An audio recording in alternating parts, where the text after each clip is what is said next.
increase employment in distressed rural communities, relieve the burden of college debt, or get health care to people who still don't have it, that all matters. And to me, that's the purpose of politics, to empower people in a democracy to have better lives, to make better choices, to seize opportunities, to give themselves and their families that pathway to the future. And one more thing. I think Donald Trump has said he's qualified to be president because of his business record.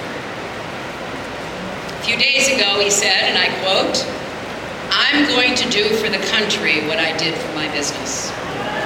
So let's take a look at what he did for his business.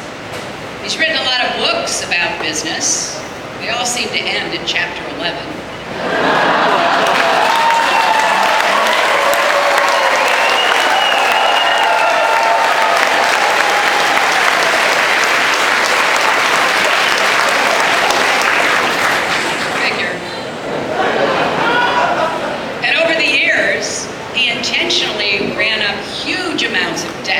On his companies, and then he defaulted.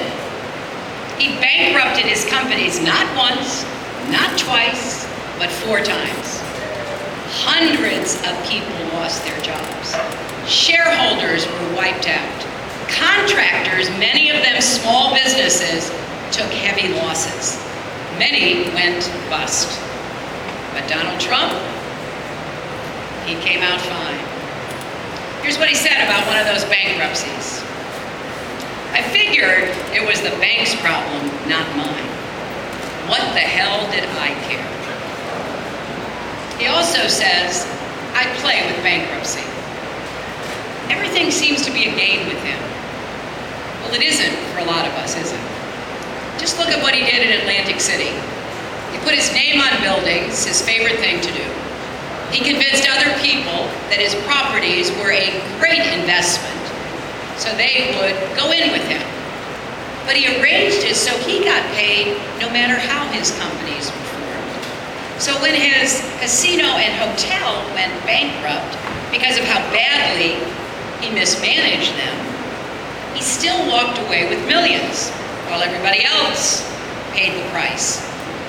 Well, today his properties are sold, shuttered, or falling apart.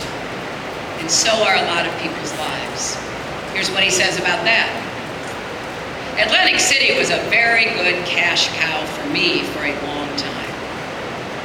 Remember that the next time you see him talking on TV about how we'll all win big if only we elect him president. Now he's trying to say he's changed. Somebody's told him he needs to say that he's not in it for himself anymore. He's really now in it for America. But he's doing the exact same thing that he's been doing for years. This is his one move.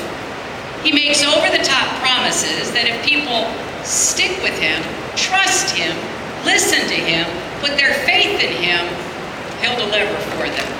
He'll make them wildly successful. And then everything falls apart and people get hurt. Those promises you're hearing from him at his campaign rallies, they are the same promises he made to his customers at Trump University. And now they're suing him for fraud. The same people he's trying to get to vote for him are people he's been exploiting for years.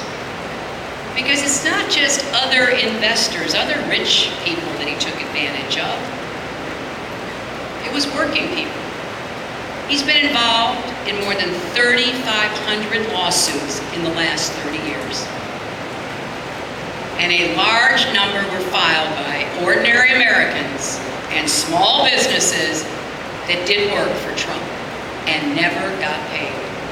Painters, waiters, plumbers, people who needed the money and didn't get it.